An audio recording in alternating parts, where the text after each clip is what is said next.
Voilà, une matinale très riche après avoir abordé des questions sécuritaires, des questions politiques, des questions de souveraineté. Cette fois-ci, on va parler de la sécurité alimentaire. Avec M. Bobby Mbouala. Bienvenue.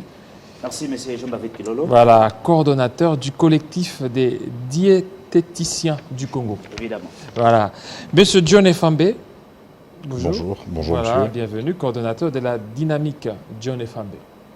Voilà, ça n'arrive pas tous les jours. Hein? Évidemment. Voilà. Aujourd'hui, on va parler de la sécurité alimentaire. Qu'est-ce qui vous a beaucoup plus poussé aujourd'hui? C'est parce que vous êtes diététicien que vous voulez parler de la sécurité alimentaire ou il y a autre raison? Merci beaucoup, M. Jean-David Kilolo. Parlant de la sécurité alimentaire, c'est une lutte que on a commencé à mener cela il y a très longtemps, je crois il y a 4 ans, 5 ans. Comme également, je suis aussi comme vous dans le même domaine du journalisme, je suis à une chaîne de la place. On a commencé dans des télés, on sensibilise la population, surtout depuis qu'on a parlé du Covid-19.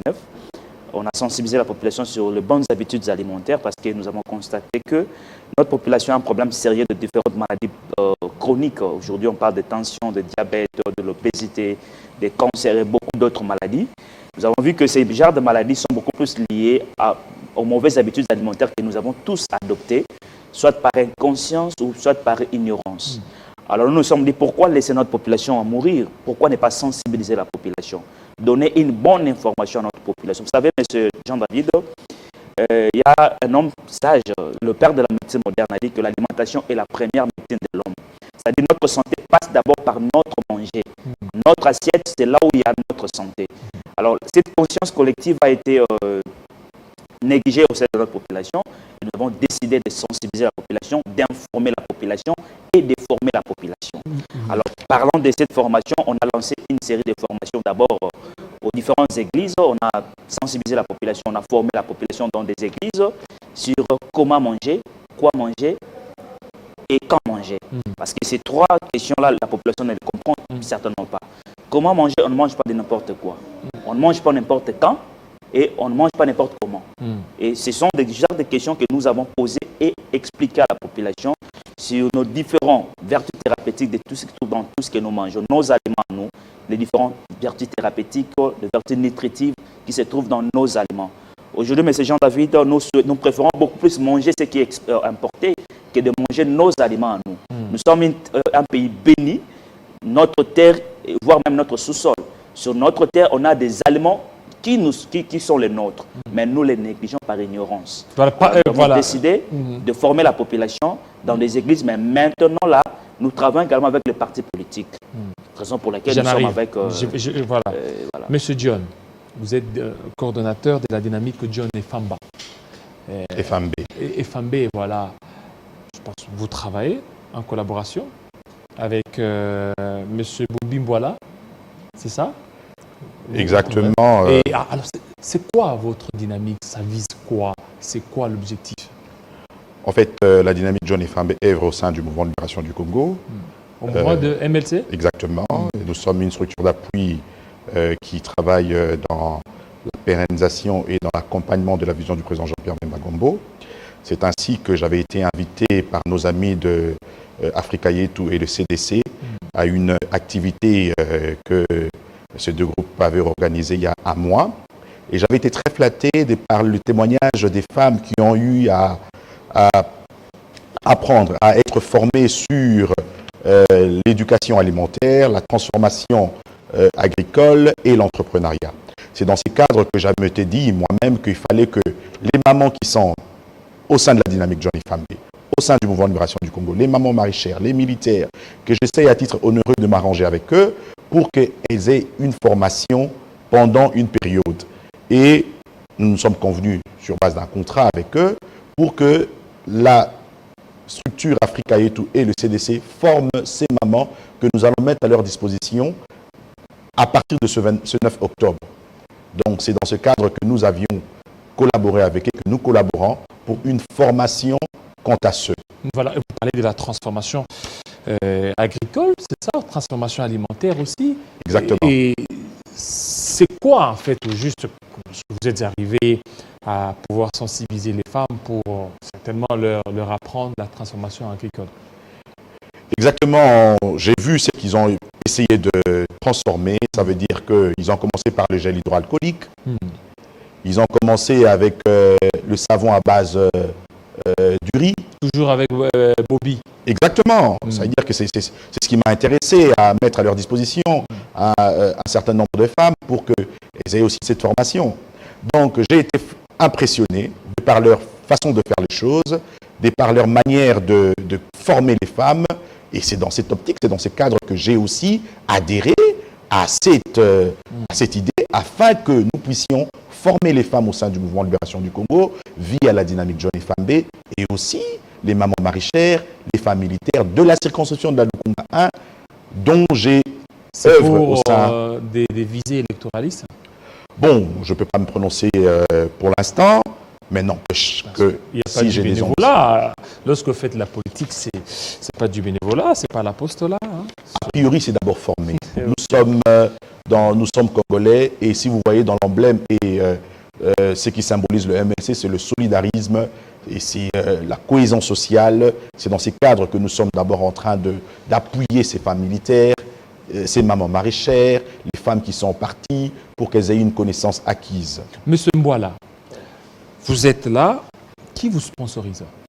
Pour le moment, nous n'avons pas de sponsors. D'abord, c'est un travail de conscience. Vous savez, moi je suis congolais, pour ne pas parler de père et de mère, mais je suis congolais du moins. Par ces devoirs patriotiques, je me suis dit, c'est que moi j'ai comme connaissance, pourquoi ne pas transmettre à notre population? Pourquoi ne pas aider notre population à changer ses mentalités? Pourquoi ne pas aider notre population à arriver à entreprendre? Parce que vous savez, quand on arrive à transformer, c'est-à-dire on devient aussi entrepreneur. Parce que dans ces genres de formations que nous faisons de la transformation agricole... C'est depuis quand que vous avez commencé? Ça fait déjà 5 ans passés qu'on a commencé déjà à sensibiliser. Et vous avez on travaille beaucoup plus avec les Est-ce que vous avez des entrepreneurs qui sont Oui, sortis? justement, ce qui est bien avec ça, c'est que nous créons, après la formation, nous créons des coopératives internes. Il y a quelques banques aussi qui essaient un peu de nous aider. Mais bon, moi, dans ma vision, je ne vois pas beaucoup plus comme démarrer une entreprise avec de dettes. Raison pour laquelle, au sein de notre structure, nous coopérons, nous créons des coopératives internes, c'est-à-dire nous autofinançons et pour que nous puissions arriver à créer des coopératives, afin que ces gens-là formés soient autonomes sur le plan financier. C'est-à-dire que lorsqu'on fait ce genre de formation, on leur montre comment transformer, fabriquer des savons à base de riz, à base de curcuma, à base de ciboulettes, comment fabriquer de yaourts aux épices naturelles, comment fabriquer des samoussas, comment fabriquer des cirages, comment fabriquer de la mayonnaise à base de nos épices naturelles. Parce que vous savez, M. Jean-David, on a tout ce qu'il faut dans ces pays. Seulement, il y a un temps, des fois, on a un problème d'emballage, de packaging, d'étiquetage, raison pour laquelle, au sein de notre structure, ensemble avec la dynamique John Fembe, après la formation de ces mamans-là, après qu'ils aient été formés sur la transformation, nous allons les accompagner aussi sur ce qui concerne le packaging, comment commercialiser ces produits-là. Parce que nous voulons que ces mamans soient autonomes pour que nous enlevions un peu cet art que nous avons il y a longtemps, étudié pour enfin chercher le travail. Est-ce qu'il y a des suivis? Parce qu'après la formation, est-ce que vous faites des suivis pour savoir? Est-ce que les gens qui ont appris, qui ont été formés, est-ce qu'ils se sont déjà lancés dans l'entrepreneuriat? Est-ce qu'il y a des cirages que vous consommez de la part des formés? Évidemment. Je crois prochainement, je vous amènerai les images. Déjà, quand la formation prend fin, à la fin, on se rencontre au moins 2 fois par mois. C'est à l'idée de faire ces suivis-là. Parce qu'on ne veut pas que lorsqu'ils sont formés, qu'ils vont et puis voilà, c'est fini. Non. C'est-à-dire qu'on cherche au moins 2 fois par mois, tous on se rencontre. C'est-à-dire déjà dans ces genres de formation, nous sommes aussi dans l'agriculture. Nous avons 2 hectares au niveau de Menkao, au niveau du plateau de Bateke, que nous exploitons avec ces mamans-là formées pour qu'ils arrivent eux-mêmes à produire les produits qu'ils vont eux-mêmes aussi transformer. Parce que ce qui concerne la transformation, des fois, on a un problème avec les engrais chimiques. Ce qui concerne la transformation, si le produit est fait à base des engrais chimiques, des fois la transformation n'est pas bonne. Raison pour laquelle on a pensé d'avance, on doit avoir nos hectares à nous, nous puissions nous-mêmes cultiver nos produits, afin qu'ensemble nous puissions transformer ces produits-là. On travaille également avec le projet Mabele Cop, c'est-à-dire lorsqu'ils fabriquent leurs produits, d'autres produits, nous les mettons également dans ces... Comme vous connaissez, avec Alkitenge. Donc, nous sommes ensemble avec eux également pour que nos produits soient transformés, que cela puisse être vendu ici au Congo, même à l'étranger. Parce que nous avons aussi d'autres partenaires étrangers aux États-Unis, à Pittsburgh, que nous avons aussi nos produits transformés. Nos boulukoutou, nos Sinda, le Makassou. Ça arrive là aux États-Unis sans problème. Sans problème. On a un partenaire qui est sur place là, le président de l'Afrique Ayetou. Et ça se vend là et puis on a l'argent. Les mamans continuent à transformer, on l'envoie. Et même sur place aussi, nous vendons nos produits aussi. Donc c'est ce que nous faisons avec, cette fois-ci avec le MSC à travers la dynamique John Efambe. Ces mamans-là seront formées et à la fin de la formation, ils seront brevetés. Et à la suite de temps, nous allons les suivre afin qu'ils puissent s'y mettre dans l'entrepreneuriat pour aider tant soit peu notre population de manière générale. Voilà, Monsieur Efambe, c'est vraiment un tremplin pour vous, le fait de former toutes ces femmes pour votre électorat. Exactement, si on doit parler de l'électorat, je me dis, bon, écoute, Dieu voulant, ça va vraiment nous aider afin que nous ayons des Dans la femmes. dynamique, vous êtes un homme de combien? Vous êtes nombreux? Oh, pour l'instant, nous comptons plus de 300 femmes 300 et femmes. nous attendons à ce que d'autres femmes viennent adhérer. Et je profite pour lancer cet appel à toute personne désireuse de connaître ou subir cette formation, qui aimeraient bien s'adjoindre à nous, de venir prendre leur carte d'adhésion, non seulement au parti, et aussi à la dynamique John Efambe, afin d'œuvrer avec nous. Mais pour l'instant, nous travaillons rien que sur la circonscription de Lukunga, et nous allons étendre cette formation dans tant d'autres circonscriptions. Oui, mais c'est fait quoi? Je suis membre du bureau d'études du président national, je suis cadre, et j'ai ce mouvement de la dynamique, dont je suis en train d'appuyer la vision du président national Jean-Pierre Bemba. Et c'est vraiment ça qu'il souhaite de nous, la jeunesse montante, que nous œuvrons pour que nous puissions mettre à la disposition du pays un jour. Entre parenthèses, avant qu'on revienne au niveau de la sécurité alimentaire, vous êtes à l'aise au sein de l'Union sacrée? Mais bien sûr.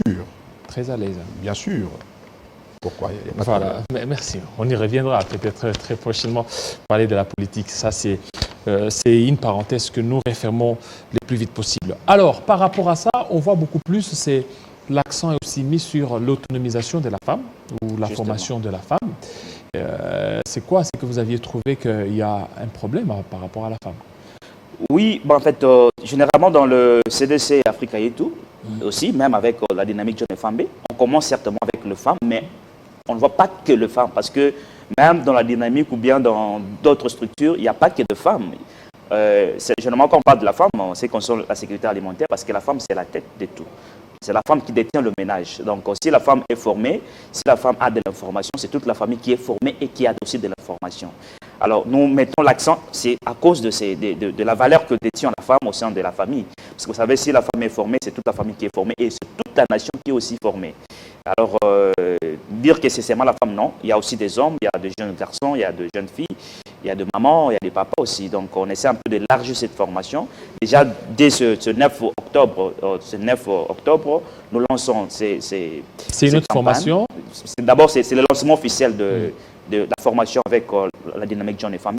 Et la formation va débuter le 11. C'est-à-dire le 9, ça sera un samedi à la salle de fête Notre-Dame de Fatima. Le 9 septembre? Oui, le 9 octobre. Octobre, okay. Oui. Et le 11 octobre, c'est la formation proprement dite. Pour combien de temps? C'est pour 3 jours seulement, parce que là, on va que faire la pratique, on va que la transformer. Il y a des éditions que vous faites? Oui. Ça, c'est la première édition avec le MSC via Dynamique John Efambe. Mais de l'autre côté, déjà avec le CDC, il y a des formations qui se font tous les jours. Comme maintenant là, si vous allez à Mocarmen, à ma sous-région, il y a des formations qui se passent. Alors, on lance également une nouvelle session pour ce 13 septembre 2021 pour une session de formation dans nos différents sites. Il y a l'Emba sous-région, l'église Mocarmel, il y a l'église Cache à la Borne, entre Montfleury. Il y a aussi l'église Sebe Kongaba. Et il y a d'autres églises que nous sommes en train de négocier avec le pasteur parce que nous avons pensé que nous devons enlever cet équivoque au sein de nos pasteurs, au sein des croyants. Prier Dieu et travailler, c'est ce qui est plus important. Alors, on avait pensé commencer d'abord avec les églises et ensuite nous allons vers les politiciens parce qu'on veut enlever aussi la politique des politiciens pour changer cette façon de voir des choses parce qu'il y a beaucoup de problèmes au sein des partis politiques. Et aujourd'hui, je ne citerai pas le nom d'un parti politique qui a des problèmes sérieux avec ses militants parce que les militants ne sont pas formés d'avance et on ne sait plus où mettre ces militants-là. Alors nous, avec CDC Africa et d'autres partenaires, on essaie un peu de changer ces paradoxes pour que la population, les politiciens changent aussi. Dynamique Efambe, c'est toujours au niveau de Lukunga? Non, nous allons étendre ces dynamiques. Mais pour un début, nous avons commencé au niveau de la Lukunga pour encadrer ces mamans. Et puis après, dans les jours à venir, nous allons étendre la dynamique même dans les provinces. La vision, elle est grandiose. Et c'est depuis quand que l'idée est venue de la dynamique? Il y a de cela un an. Il y a de cela un an, mais nous avons commencé nos activités il y a à peine 3 mois, 4 mois. 3 mois, 4 mois. Et la toute première initiative, c'est celle de former les femmes. Et nous allons continuer avec les jeunes hommes pour éviter ce qui est sur la toile des bombés, etc. Il faudrait vraiment que les gens se forment et on en a besoin. Merci. Merci beaucoup, M. Mboala. Ça n'est fini. Merci beaucoup. Un dernier mot? Oui, le dernier mot, c'est que nous appelons à nos autorités de nous accompagner dans cette vision parce que ça, c'est la santé des Congolais. Déjà, dans l'article 47 de notre Constitution, il est stipulé que le droit à la santé et à la sécurité alimentaire est garanti. Donc, si les autorités nous accompagnaient, je crois que ça serait une très bonne chose. Et pour le 13 septembre, le lancement de la nouvelle session, et le 9 octobre, le lancement de la formation au sein de la dynamique John Efambe et le CPC. Voilà, M. Efambe, votre dernier mot pour terminer. Merci. En tout cas, je lance un appel aux mamans, aux jeunes qui aimeraient bien nous accompagner et œuvrer dans cette série de formations que nous sommes en train de mettre en place, de ne pas hésiter et de nous rencontrer à nos bureaux au bâtiment Beautour, 10e étage, pour s'inscrire et puis œuvrer avec nous ensemble. Voilà, merci. Merci beaucoup, monsieur Efambe. Voilà, on sent vraiment, ça c'est du MLC, hein, tous ceux qui sont passés par le MLC, on voit Olivier Kamitatou, parler comme Olivier Kamitatou, on sent. Ça n'est fini, fidèles téléspectateurs. Voilà, vous avez été nombreux depuis 8 heures, heure de Kinshasa, il est 11 heures. 12 heures dans l'est de la République démocratique du Congo, 12 heures aussi à Maviankoukou, même heure aussi à Likasi. Restez branchés sur Télé 50. À très bientôt. Ciao!